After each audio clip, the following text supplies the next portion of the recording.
Hello and अस्सलाम वालेकुम to everyone, welcome back to on my YouTube channel. Dear guys, कैसे हो आप सब? I hope you are doing fine. हम पढ़ रहे थे डाटा इंटरप्रिटेशन का फर्स्ट लेक्चर मैंने अपलोड किया है। ये रहने वाला है हमारा सेकंड लेक्चर। इसमें हम एमसीक्यूज डिस्कस करेंगे और जो कि आपको दिख रहा है डाटा इंटरप्रिटेशन हमें पढ़ना है, एमसीक्यूज है यहाँ पे। ये एमसीक्यू नहीं है, एमसी नहीं है, एमसीक्यूज है। ओके गाइस, तो हम डाटा इंटरप्रिटेशन पढ़ रहे हैं। तो डाटा इंटरप्रिटेशन के ये सब टॉपिक्स है। ये यहाँ पे है हिस्टोग्राम हमें पढ़ना है। उसके बाद देन हमें फ्रीक्वेंसी पॉलीगन पढ़ना है, बार डायग्राम पढ़ना है, पाई चार्ट पढ़ना है। तो ये कंप्लीट हम इसी लेक्चर में करेंगे। ओके गाइस, सो अगर आप पहली बार चैनल पर आए हो तो आप चैनल को क्या करना है, सब्सक्राइब करना है पैराडाइज एकेडमी को, और अपने फ्रेंड्स के साथ भी इस कंटेंट को शेयर कर सकते हो। और अगर मेरी पेड एप्लीकेशन, या आप कह सकते हो एप्लीकेशन में जा सकते हो, वहाँ पे फ्री कंटेंट हासिल कर सकते हो। एप्लीकेशन का नाम है पैराडाइज एकेडमी, और कुछ बैचेस भी पेड बैचेस चला रहा हूँ VLW एग्ज़ाम के लिए, वो भी आप वहाँ से ज्वाइन कर सकते हो। आपको डिटेल्स वहाँ पे मिल जाएगी गाइज। सो चलो without wasting much time let's get started. हम देखते हैं कुछ क्वेश्चंस जो आपके एग्ज़ाम में आते हैं। इस तरीके से क्वेश्चंस होते हैं। ये जो आपको दिखता है ऐसा आपको क्वेश्चन गिवन होता है, ये डायग्राम आपको गिवन होती है। देन आपको इस डायग्राम पर बेस्ड इस तरीके से क्वेश्चंस मिलते हैं। वो क्वेश्चंस आपको सॉल्व करने होते हैं। ओके गाइस, चलो जी, ये क्वेश्चंस का आप स्क्रीनशॉट ले सकते हो। इनको सॉल्व करना वन बाय वन में आप इन क्वेश्चंस को आपको यहाँ पे सॉल्व कराने की कोशिश करूँगा। So moving on, question number first. ये जो आपको यहाँ पे दिख रहा है ना डाटा, ये आपको वहाँ पे गिवन होगा गाइस। एग्जाम सेंटर में या एग्जाम के क्वेश्चन में पेपर पे आपको ये गिवन होगा, और इस पर बेस्ड, इस इंफॉर्मेशन पर बेस्ड आपको इस तरीके से क्वेश्चन देखने को मिलेंगे। तो मैं ज़्यादा टाइम वेस्ट नहीं करूँगा। बस ये जो आपको दिख रहा है ये हिस्टोग्राम है, तो बस इसी को हम समझने की कोशिश करेंगे। तो आपको दिख रहा होगा हिस्टोग्राम में यहाँ पे जो ये है, ये आपको दिख रहा है, ये नंबर ऑफ स्टूडेंट्स है। यहाँ से ये मार्क्स ऑब्टेन्ड है, यानी कि कहने का मतलब है यहाँ पे 20 से 30 मार्क्स लाए हैं एक बच्चे ने, 30 से फिर 40 मार्क्स लाए हैं 4 स्टूडेंट्स ने, फिर 40 to 50 मार्क्स स्कोर किया है 2 स्टूडेंट्स ने। इस तरीके से आपको इन्फॉर्मेशन गिवन है and you have to solve 2 questions based on given information. Okay, now question number 15 अगर हम देखेंगे तो क्वेश्चन नंबर 15 हमें कह रहा है how many students obtained more than 39 but below 60। कहता है कितने स्टूडेंट्स ऐसे हैं जिनका स्कोर है मोर देन 39 एंड बिलो 60। देखो गाइस, ये एक्चुअल में क्या है, ये कह रहा है 30 मोर देन 39, यानी कि 39 से लेकर 60 तक कितने स्टूडेंट्स आपको मिल रहे हैं। ये क्या है हमारा क्वेश्चन नंबर 15। तो चलो देखते हैं। जैसे ही हम यहाँ पे इस डायग्राम को देखते हैं तो मोर देन 39 यानी कि 40 इंक्लूड होगा, 50 इंक्लूड होगा, और 60 इसमें इंक्लूड नहीं होगा। और ये जो यहाँ पे है ना, देखो गाइस, देखो समझने की कोशिश करना। 50 to 60 होता है, फिर 60 to 70 हमारा नेक्स्ट होता है। तो ये जो यहाँ पे है ना 60, ये इसमें इंक्लूड नहीं होता, बल्कि यहाँ पे ये इंक्लूड होता है। आई बात समझ? तो ये मैं कभी आपको पढ़ा होगा स्टैटिस्टिक्स में, या अगर आपने पढ़ा है इंक्लूसिव एक्सक्लूसिव सीरीज, तो ये वो वाला फंडा है। तो सिंपली हम कह सकते हैं कि अब देखो 30 से सॉरी क्या कर रहा हूँ मैं। तो देखो गाइस, पहले हम देखेंगे 40 से 50, इस रेंज में कितने बच्चे हमें मिल रहे हैं। इस रेंज में हमें मिल रहे हैं यहाँ पे 2 बच्चे, 2 स्टूडेंट्स हो गए 2। फिर 50 to 60 या हम कहेंगे 50 to बिलो 60, तो कितने बच्चे हमें मिल रहे हैं 8।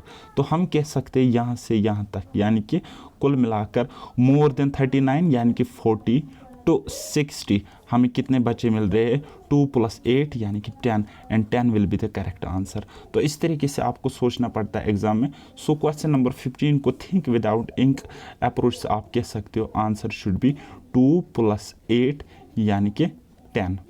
ओके गाइस, तो ये आपका क्या रहने वाला है, आंसर रहने वाला है। Okay guys, now question number 16 की अगर हम बात करेंगे तो क्वेश्चन नंबर 16 हमें बता रहा है what percent of students did obtain marks above 60%। तो कहते हैं कितने स्टूडेंट्स ऐसे हैं, कितने परसेंट स्टूडेंट्स ऐसे हैं जिन्होंने 60 से ज़्यादा मार्क्स स्कोर किए, कितने 60 से ज़्यादा मार्क्स स्कोर किए हैं। ओके गाइस, तो मोर देन 60% हमें देखने हैं, यानी कि ऐसे बच्चे कितने बचे हैं, कितने परसेंट बचे हैं जिन्होंने क्या हुआ आज मुझे, मोर देन 60% मार्क्स लिए हैं, मोर देन 60% मार्क्स लिए हैं। अगर हम देखेंगे 60% मोर देन मार्क्स है तो वो कितने बच्चों को 60% यानी कि यहाँ से इस ग्राफ में हमें देखने कितने बच्चे होंगे, ठीक है। तो कितने हैं वो है गाइस हमारे पास कितने हैं 10 प्लस 12 प्लस 5 प्लस 8 कितने हैं 10 12 5 8 तो वो कितने हो गए 10 तो 12 हो गए 22 प्लस 13 कितने हो गए वो हो गई गाइस 35 तो 35 बच्चों ने लिए, लेकिन हमें परसेंटेज में बताना है तो मोर देन 60 मार्क्स हमें लिए हैं कितने बच्चों ने 35 स्टूडेंट्स ने ओके गॉट माई पॉइंट। और टोटल स्टूडेंट्स अगर हम देखेंगे तो टोटल स्टूडेंट्स कितने हैं, टोटल स्टूडेंट्स है हमारे पास गाइस वो कितने हैं, देखो फिर से देखो यहाँ से यहाँ तक तो ये 35 आ गए, तो फिर देखो 35 प्लस 8 कितने हो गए 43 प्लस 2 हो गए 45 प्लस 4 हो गए 49 प्लस 1 हो गया 50। तो टोटल स्टूडेंट्स कितने हैं डियर गाइस वो है 50 कितने 50। तो इन टर्म्स ऑफ परसेंटेज जब हम कैलकुलेट करेंगे तो कितने परसेंट हम बताएंगे कि 60% से अबव मार्क्स लिए हुए हैं, वो है 35 बच्चों ने 60% प्लस स्कोर किया है आउट ऑफ 50 टोटल स्टूडेंट्स। और परसेंटेज में बताना है तो इनटू करेंगे 100। सो इसको हम इस तरीके से काटेंगे तो वो आपका हमारा आंसर निकल के आ जाएगा 70% and 70% will be the correct answer, यानी कि option C, option third. Okay guys, तो इस तरीके से इजी क्वेश्चंस बनते हैं, डाटा कुछ भी हो सकता है प्रोवाइडेड कि आपको ये इन्फॉर्मेशन अच्छे से समझनी है और क्वेश्चंस बनाने हैं। Okay guys, now moving our question number next, इसको भी हम इसी तरीके से समझने की कोशिश करेंगे। 2013 का टायर 1 CGL एग्जाम का ये क्वेश्चन है। ओके गाइस, तो क्या है यहाँ पे कहता है study the following histogram and answer the following questions. ये हिस्टोग्राम आप देखो और इन क्वेश्चंस को आप सॉल्व करो जो कि गिवन है based on this given information. Okay right, so अब यहाँ पे मैं ज़्यादा आपको एक्सप्लेन करूँगा नहीं, डायरेक्ट हम क्वेश्चन पढ़ेंगे और उसके अकॉर्डिंग हम सॉल्व करेंगे। ओके, सो क्वेश्चन नंबर 17 है हमारे पास, कहता है the total number of students involved in the data is. तो कितने स्टूडेंट्स इन्वॉल्वड है इस डाटा में, तो वो कितने हैं वो दिख रहा होगा। आई डोंट थिंक कि मुझे ज़्यादा बताने की ज़रूरत है। सो क्वेश्चन नंबर 17 का आंसर हम डायरेक्टली कर सकते हैं। कैसे, तो टोटल इन्वॉल्वड स्टूडेंट्स कितने होंगे, वो 0 to 10 आ रहे हैं 4 प्लस 10 to 20 आ रहे हैं 6 प्लस 20 to 30 आ रहे हैं हमारे पास 10 बच्चे प्लस 30 to 40 आ रहे हैं हमारे पास लगभग कितने 8 स्टूडेंट्स प्लस 40 to 50 कितने आ रहे हैं 40 to 50 आ रहे हैं 5 students. Okay, so total involved कितने हैं एग्जाम में, देखो गाइस देखो 4 6 10 फिर कितने 8 फिर कितने हैं 5, तो टोटल हमारे पास कितने आ रहे हैं गाइस। अब इनको हम काउंट करेंगे यहाँ पे 4 प्लस 6 10 10 to 10 हो गई 20 28 plus 5 33 and 33 will be the correct answer. यहाँ पे आपका क्या होना चाहिए 33, ये आपका आंसर है। Okay guys, option first. Now question number 18 को हम यहाँ पे बनाने की कोशिश करेंगे। कह रहा है कि the maximum number of students got the marks in the interval of, कौन से इंटरवल में स्टूडेंट ज़्यादा स्टूडेंट्स ने मार्क्स स्कोर किया है। तो वो इंटरवल देखो यहाँ पे ग्राफ, यहाँ ऊपर ये बार कौन सा चढ़ रहा है, ये वाला, ठीक है, यानी कि मैक्सिमम स्टूडेंट्स यहीं पे है, मैक्सिमम स्टूडेंट्स इसी मार्क्स के रेंज में है। तो वो रेंज कौन सा है, वो इंटरवल कौन सा है, वो है 20 to 30, यानी कि सिंपली हम इसका आंसर कर सकते हैं 20 to 30, यानी कि ऑप्शन सेकंड वो क्या है आपका, वो है 20 to 30 इस वाले इंटरवल में, और ये आपका आंसर होगा। ठीक है guys, now next question number 19 को हम देखते ही सॉल्व करने की कोशिश करते हैं। ओके, सो क्या कह रहा है, the least number of students got the marks in the interval.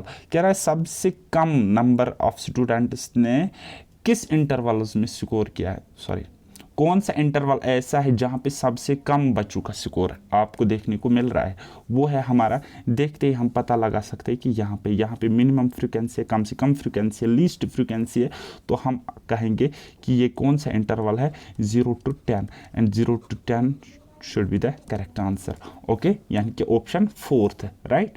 Now question number 20, the ratio of the students obtaining marks, ये पढ़ रहा हूँ मैं, ठीक है, the ratio of the students obtaining marks in the first and the last interval is, कहता है जो रेशो आपको बताना है इंटरवल स्टूडेंट्स, यानी कि पहले इंटरवल में कितने स्टूडेंट्स है और लास्ट इंटरवल में कितने स्टूडेंट्स हैं, उनका रेशो बताना है। तो पहले इंटरवल में कितने स्टूडेंट्स हैं, हमें दिख रहा है 4, ठीक है, क्वेश्चन नंबर 20 का आंसर है ये, ठीक है। क्वेश्चन नंबर 20 हमें सॉल्व करना है, क्वेश्चन नंबर 20 हमें सॉल्व करना है। तो पहले इंटरवल में पहला इंटरवल हमारे पास क्या है, वो है 0 to 10, चलो लिखते, और लास्ट वाला इंटरवल क्या है, 40 to 50, 40 to 50, इसी का तो हमें रेशो लेना है ना, तो रेशो मैंने लिया है। तो पहले 0 to 10 हम फ्रीक्वेंसी देख सकते हैं, यहाँ पे कितनी है 4, और लास्ट में कितनी है 5 है। ओके, सो देखो तो यहाँ पे आ जाएगा 4 इज टू लास्ट इंटरवल में है 5, सो ये आपका क्या होगा गाइस, आंसर होगा। बहुत ही स्मूथ वे में, इजी वे में ये सॉल्व हो रहे हैं, प्रोवाइडेड कि आपने समझा हो कुछ। अगर नहीं समझा है तो पिछला लेक्चर फिर से रिपीट करके देखना। तो गाइज उसके बाद हमारा नेक्स्ट इंपॉर्टेंट टॉपिक आता है, वो क्या आता है, फ्रीक्वेंसी पॉलीगन पर बेस्ड। तो फ्रीक्वेंसी पॉलीगन पर बेस्ड कुछ क्वेश्चंस इस तरीके से बनते हैं, आपको ये एक ग्राफ प्लाटेड पॉइंट्स होते हैं, और ये ग्राफ आपको कुछ इस तरीके से गिवन होता है, और आपको इस इंफॉर्मेशन पर बेस्ड कुछ क्वेश्चंस आपको इस तरीके से मिलते हैं, और आपको इन्हें सॉल्व करना पड़ता है।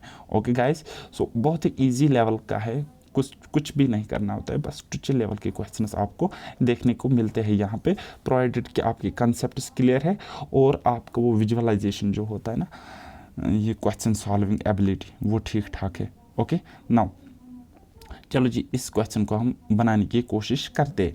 कह रहा है question number 25, given is line graph, एक लाइन ग्राफ आपको गिवन है।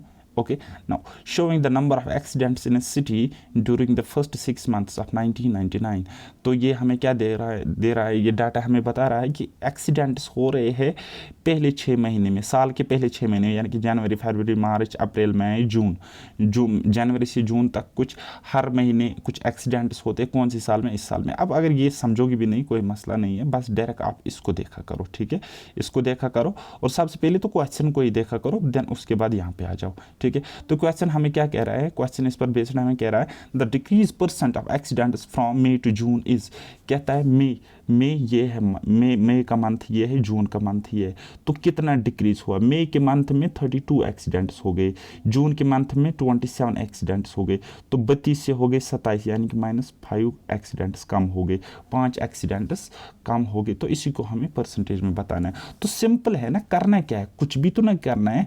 क्वेश्चन नंबर 25 का सिंपल सा फंडा है। तो डिक्रीज कितना हुआ, देखो 35 - 27 डिवाइडेड बाय, तो इसके कंपैरिजन में हमें निकालना है ना कि डिक्रीज कहाँ से स्टार्ट हुआ। सो 32 × 100%।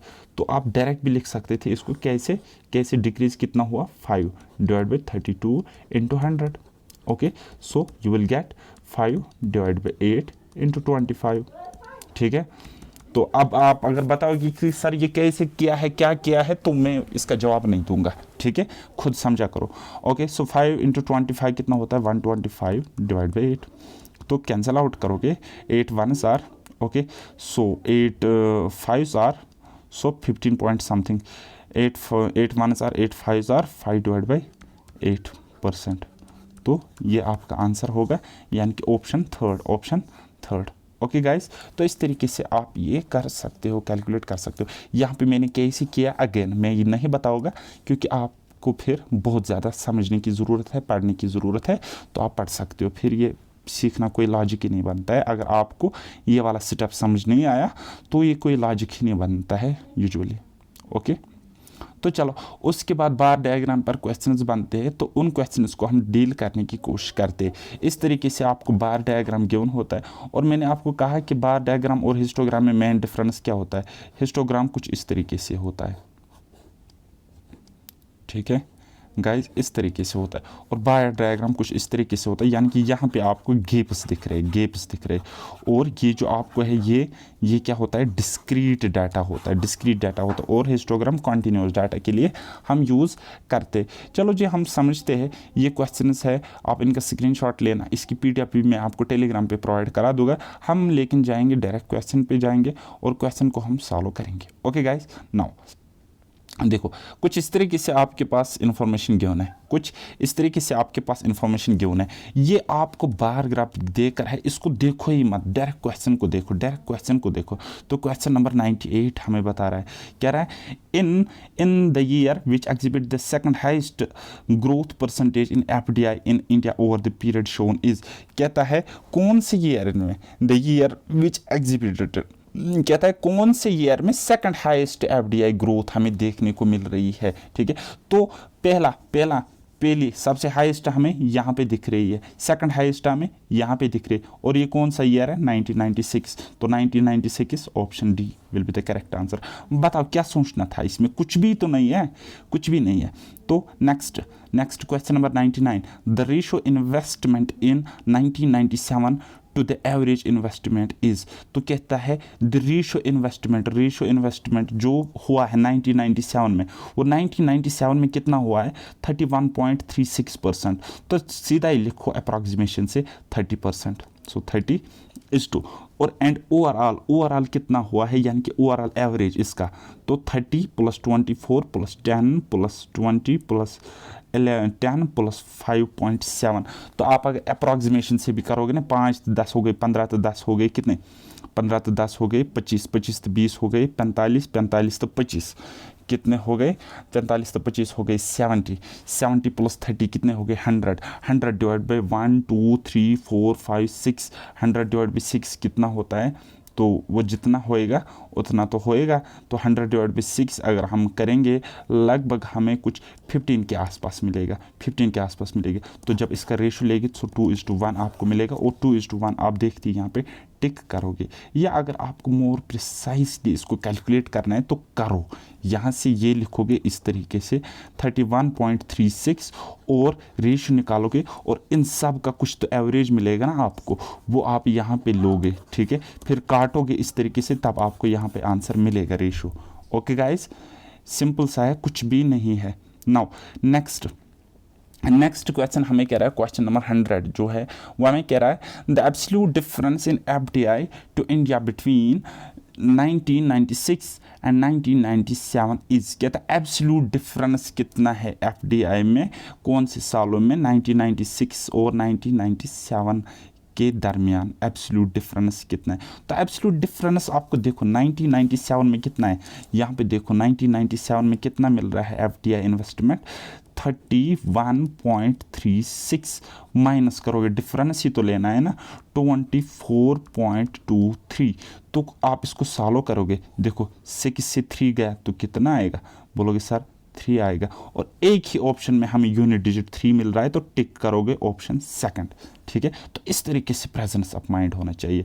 और अगर मोर प्रिसाइज करोगे तो फिर से देखो 3 से 2 गया तो 1, फिर है पॉइंट, नाउ 11 से 4 निकालेगी तो 7, सो 2 से 2 निकालेगी तो 0, यानी कि 7.13 करोड़ आ जाएगा। तो इस तरीके से भी कर सकते हो डिटेल्ड, लेकिन मैंने आपको बहुत सारे अप्रोचेस दिखाए हैं ना, तो बस यूनिट डिजिट से ही तो ये सॉल्व हो रहा था। तो क्या करना था आपको, यहाँ पे 6 दिख रहा है, यहाँ पे 3 दिख रहा है, 6 में से 3 गए तो 3, कौन से ऑप्शन में 3 यूनिट डिजिट दिख रहा है, ये वाला ऑप्शन, तो टिक करोगे, आगे बढ़ोगे, बात खत्म है।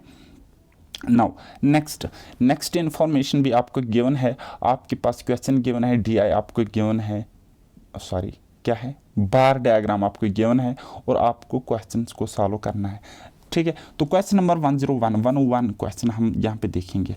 ओके गाइस, तो यहाँ से आपको क्या है, food production of food grains in 1000 tons given है यहाँ से। ठीक है, और यहाँ से आपको नंबर ऑफ ईयर्स गिवन है, यानी कि अलग अलग ईयर्स आपको गिवन है। ओके, क्वेश्चन नंबर 101 हमें कह रहा है the sum of the production of food grains in the years 1982 and 1984 is equal to that in the year.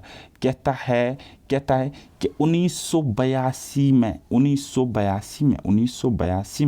और 1984 में 1984 इनका सम किसके इक्वल है। इनका सम अगर हम देखेंगे ना प्रोडक्शन में तो 20 + 15 कितने हो गए 35, 20 + 15 कितना हुआ 35।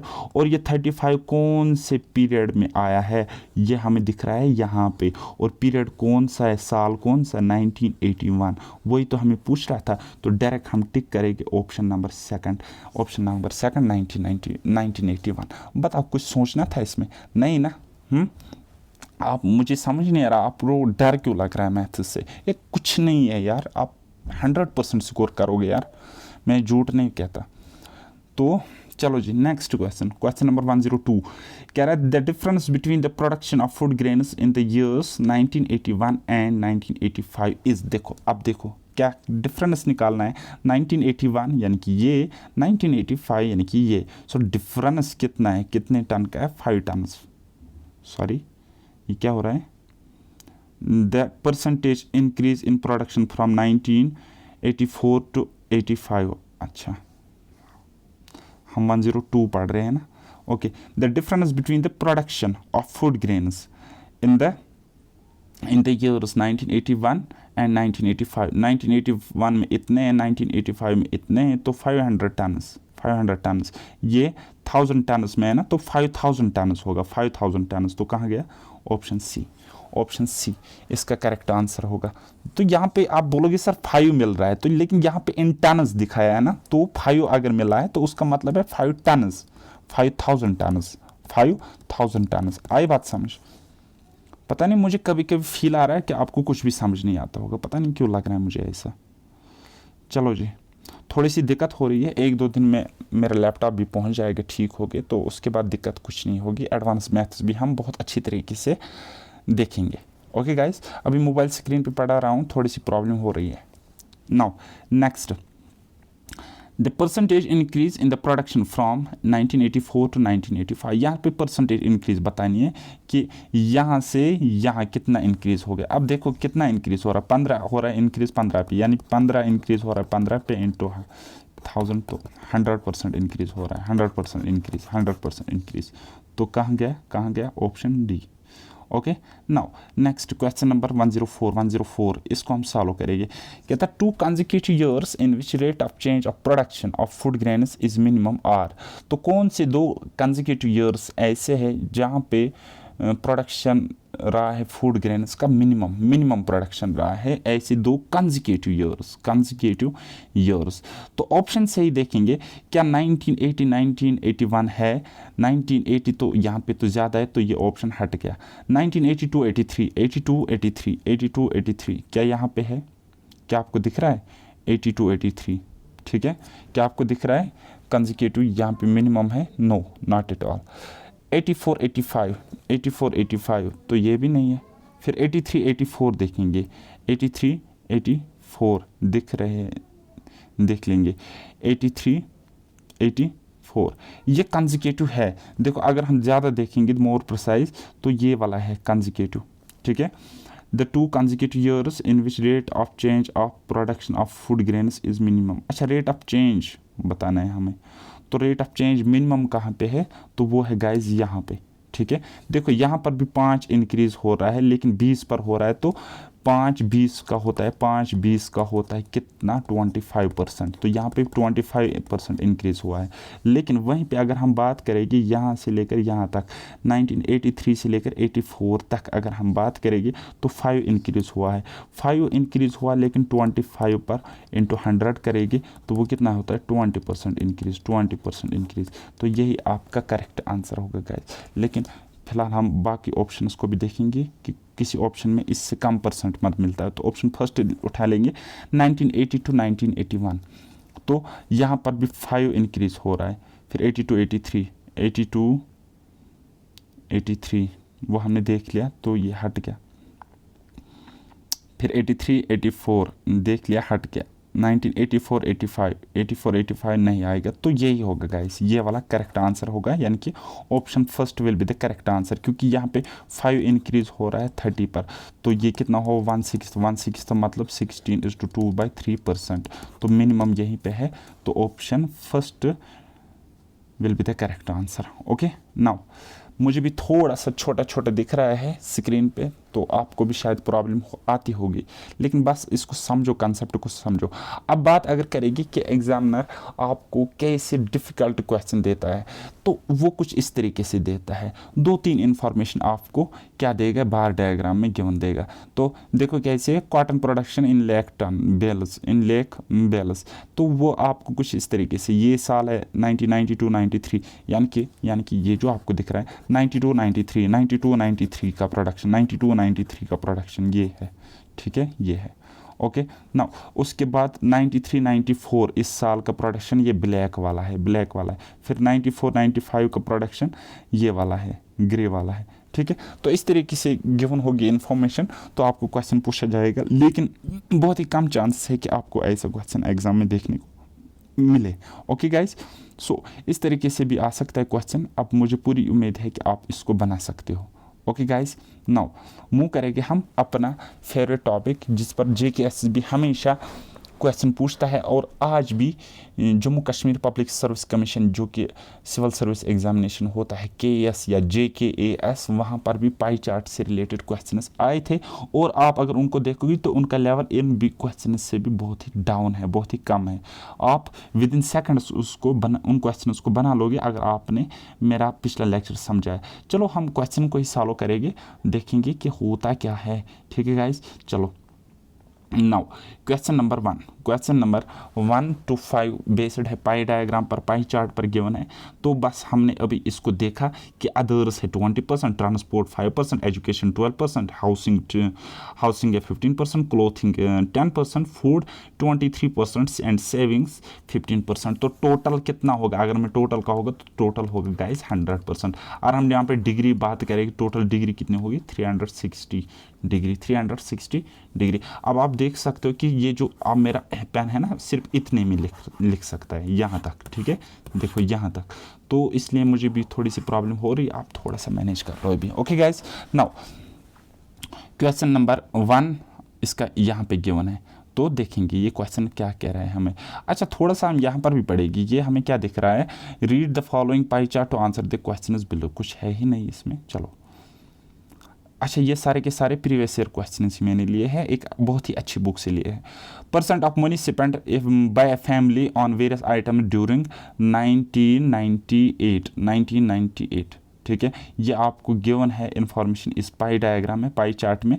देन क्वेश्चन हमें पूछ रहा है, कह रहा है if the total amount spend during the year 1998 was 46,000, the amount spend on food was, कितना 1998 में अगर टोटल अमाउंट स्पेंड किया गया है इतना 46,000, तो फूड पर कितना स्पेंड हुआ है।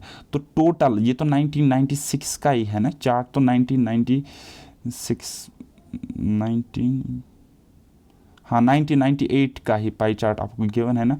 टोटल है, देखो गाइस, टोटल आपको मैंने अभी बताया टोटल कितना होता है, टोटल होता है 100%, और 100% की वैल्यू क्वेश्चन में हमें गिवन है, अभी आपने पढ़ा 46,000, और फूड पर कितना खर्चा हुआ है 23%, तो डायरेक्ट आप निकालो ना 23% ऑफ 46,000, टोटल का 23%, तो इसको ऐसे 0 यहाँ पे, फिर 3 6 18, यानी कि यूनिट डिजिट शुड बी 8, तो 80 देखेंगे कि कौन से ऑप्शन में यहाँ पे है, इसको आप टिक करोगे, ठीक है, ऑप्शन सेकंड। इस तरीके से आप बहुत ही जल्दी, अभी आप देख सकते हो कि मैंने क्या किया, बस मैंने इस तरीके से किया, फिर से समझने की कोशिश करो गाइस। देखो, प्रेजेंस ऑफ माइंड किसको कहते हैं, 100% का वैल्यू इक्वल है किसके, क्वेश्चन के अकॉर्डिंग किसके इक्वल है 46,000, और फूड पर ये स्पेंड कितने करते हैं 23%, यानी कि हमें ये निकालना है। ओके, सो क्या करेगी, जो गिवन है उनको डिवाइड 46,000 डिवाइडेड पे ये किसके इक्वल है 100% के इक्वल, और हमें निकालना है कितना है 23%। आप परसेंट भी लिखोगे तब भी कोई मसला नहीं है, क्योंकि परसेंट से परसेंट तो काटना है। तो क्या करोगे 2 0 से 2 0 ख़त्म, तो वहाँ पे कितना रहा 460 × 23 रहा, ठीक है ना गाइज।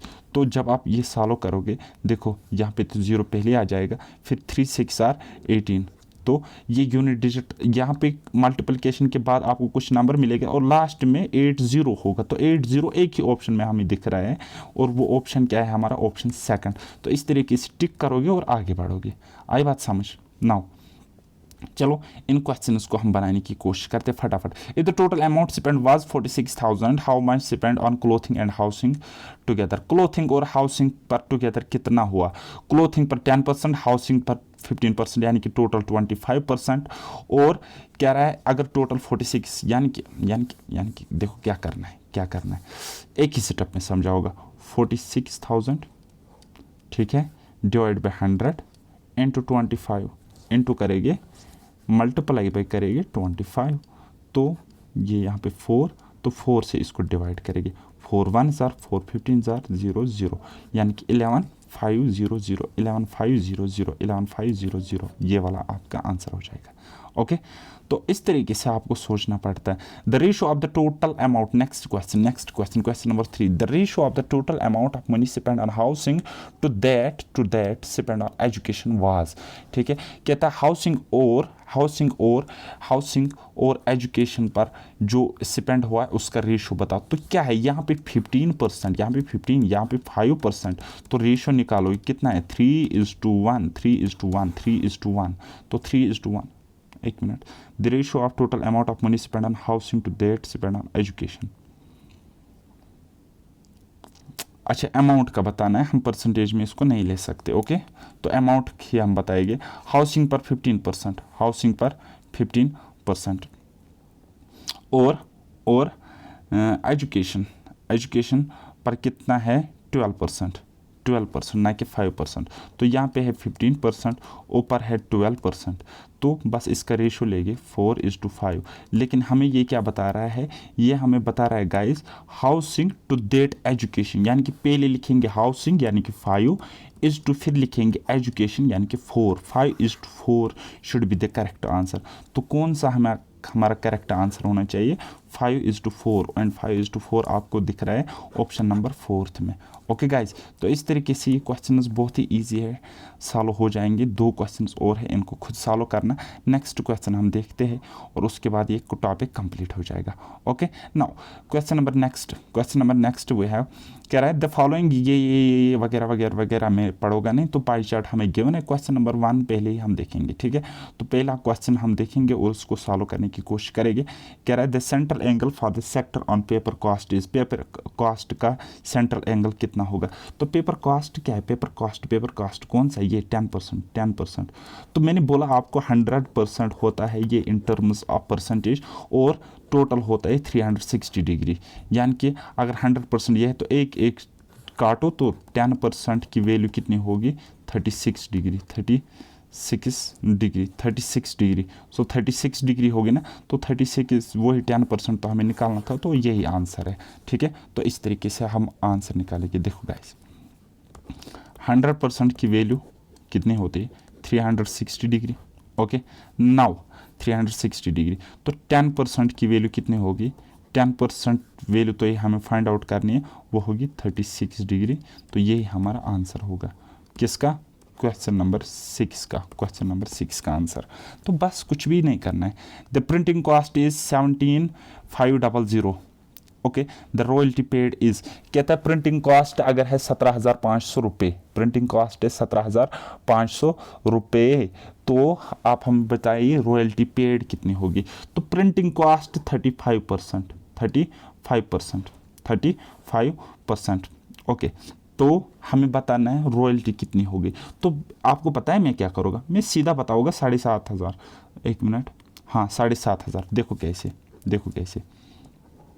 35% है गिवन, और रुपीज़ में गिवन है तो 17,500, तो मैं लिख सकता हूँ ना 17,500 17.5K, ठीक है। तो ये इसका आधा हो रहा है, ठीक है, 35 का आधा है 17.5K। तो रॉयल्टी पर कितना है 15%, तो 15% का आधा कितना होगा बोलोगे 7.5K। 7.5K यानी कि 7,500 7,500। तो कहाँ पे है 7,500? ऑप्शन सेकंड में। तो इस तरीके से प्रेजेंस ऑफ माइंड यूज करना, प्रेजेंस ऑफ माइंड होना चाहिए आपके एग्जाम में। Okay, now question number next हम फटाफट देखते हैं। If the miscellaneous expenses are 6,000, miscellaneous expenses है 6,000, और यहाँ पे परसेंटेज में अगर हम देखेंगे मिसलिनियस एक्सपेंसेस कितने हैं 4%, यानी कि कहने का मतलब है ये जो 6,000 रुपीज़ है ना, ये 4% के इक्वल है, 4%। और हमें कुछ निकालना है, क्या निकालना है? How much more are binding and cutting charges than royalty. तो यहाँ पे हमें 1% की अगर वैल्यू निकालेगी तो वो मिलेगी हमें 1,500 रुपये। तो अभी हमें ये दिमाग में ही रखना है और हमें क्वेश्चन को सॉल्व करना है। तो आगे देखेंगे क्या है, how much more are binding and cutting charges than royalty. तो कहता है फिर कितने रुपए ज़्यादा है बाइंडिंग और कटिंग चार्जेस कितने 18%, और देन रॉयल्टी में कितने 15%। तो ज़्यादा कितना है 3%, और 3% 1% की वैल्यू 1,500, 3% की वैल्यू कितनी होगी 4,500 रुपये, 4,500 तो ऑप्शन सी। इस तरीके से करोगे, ठीक है ना गाइज। आपकी कैलकुलेशन ठीक होनी चाहिए, आपकी परसेंटेज रेशो ठीक होना चाहिए, DI कोई मसला ही नहीं है, बस आप समझो ये मुफ्त के मार्क्स लेने हैं आपको। ओके, नाउ क्वेश्चन नंबर 9, इसको हम सॉल्व करने की कोशिश करते हैं। The central angle corresponding to the sector on printing cost is more than that of advertisement charges by. आपको बताना है कि जो सेक्टरल एरिया है ना किसका, प्रिंटिंग कॉस्ट का कितना है 35% is more than the advertisement charges by advertisement charges का कितना परसेंट है 18%। तो अगर हम यहाँ मोर की बात करेंगे तो कितना है 17% मोर है 17%। ये मुझे बताने की ज़रूरत नहीं है क्योंकि ये 35 ये 18, तो ज़्यादा डिफरेंस कितना मिलता है 17% का मिल रहा है। और मैंने आपको बताया कि 1% की डिग्री वैल्यू 1% की डिग्री वैल्यू कितनी होती है 3.6 डिग्री। ओके, क्योंकि 100% देखो बेटा 100% की वैल्यू कितनी डिग्री है 360 डिग्री। ओके, पिछले लेक्चर में 1% की इतनी, तो 17% की कितनी होगी 17% डिफरेंस है ना हमें इस क्वेश्चन के अकॉर्डिंग, तो वो कितनी होगी, वो होगी गाइज 3.6 × 17, ठीक है।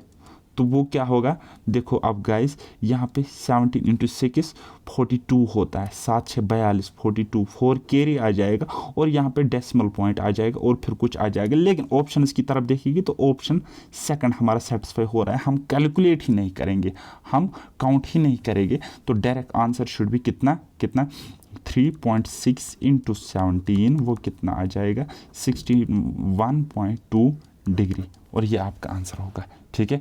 किसका आंसर होगा ये होगा क्वेश्चन नंबर 9 का आंसर। तो क्वेश्चन नंबर 10 खुद बनाओ। The paper cost is approximately what % of printing cost. कहता है पेपर कॉस्ट प्रिंटिंग कॉस्ट का अप्रॉक्सीमेट कितना परसेंट है। ओके, पेपर कॉस्ट हमारे पास कितना है 10%, प्रिंटिंग कॉस्ट कितना है 35%, ठीक है। तो हमें बोलना है ये इसका कितना परसेंट है, यानी कि इनडायरेक्टली हमें क्वेश्चन नंबर 10 कह रहा है कि 10% 35% का कितना परसेंट है। कंफ्यूज मत हो जाओ क्योंकि मैं इसको डायरेक्ट 10/35 लिखता, लेकिन फिर आप कंफ्यूज हो जाते, तो 10% से परसेंट कैंसिल आउट होगा। सो 10/35 इसका मतलब होगा 2/7 इंटू 100, ठीक है। तो 2/7 1/7 14 पॉइंट समथिंग होता है, 2/7 होगा 28 पॉइंट समथिंग परसेंट। तो वो कौन सा है, वो होगा गाइस ऑप्शन सेकंड टिक करोगे। यहाँ पे अप्रॉक्सीमेशन का खेल है, बस और कुछ नहीं है।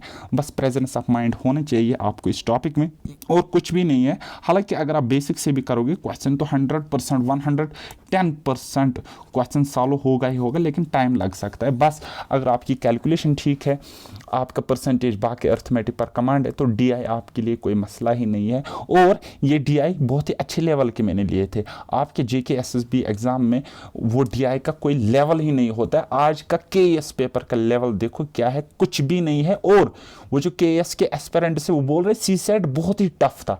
आने वाले कुछ दिनों में मैं उसका एनालिसिस लेके आऊँगा, वीडियो आपके सामने लेके आऊँगा, और फिर आप खुद ही डिसाइड करना कि किस लेवल तक तारिक सर हमें पढ़ा रहे हैं। ठीक है गाइस, बस प्रैक्टिस ज़्यादा से ज़्यादा करिए। मेरे वीडियोस लेक्चर्स को 1 बार 2 बार 3 बार रिपीट करके देखो, तब तक देखो जब तक आपको समझ नहीं होता, जब तक आपको क्वेश्चन सॉल्व नहीं होते। बाकी डिस्क्रिप्शन में मैं आपको लिंक्स दूंगा अपने टेलीग्राम चैनल की, वहाँ से आप ज्वाइन कर लेना। टेलीग्राम हो, डाउट ग्रुप हो, जो भी ग्रुप आपको वहाँ से दिखता है वो आप ज्वाइन कर लेना। बाकी पूरा का पूरा मुझसे पढ़ने के लिए आप मुझसे पेड कोर्स बाय कर सकते हो, VLW का जो अभी चल रहा है, क्योंकि वो सिर्फ आप VLW के लिए नहीं पढ़ोगे, आगे आने वाले बहुत सारे एग्जाम्स के लिए आप अल्टीमेटली प्रिपेयर हो जाओगे, अप टू द मार्क आपकी प्रिपरेशन हो जाएगी। ठीक है गाइस, सो मिलते हैं अब नेक्स्ट किसी एडवांस वाले टॉपिक में, एडवांस वाले चैप्टर में, मैथमेटिक्स में, या तो ट्रिग्नोमेट्री स्टार्ट करें या फिर ज्योमेट्री। सो तब तक के लिए बाय बाय, टेक केयर, अल्लाह हाफिज़, और मेहनत करते रहिए।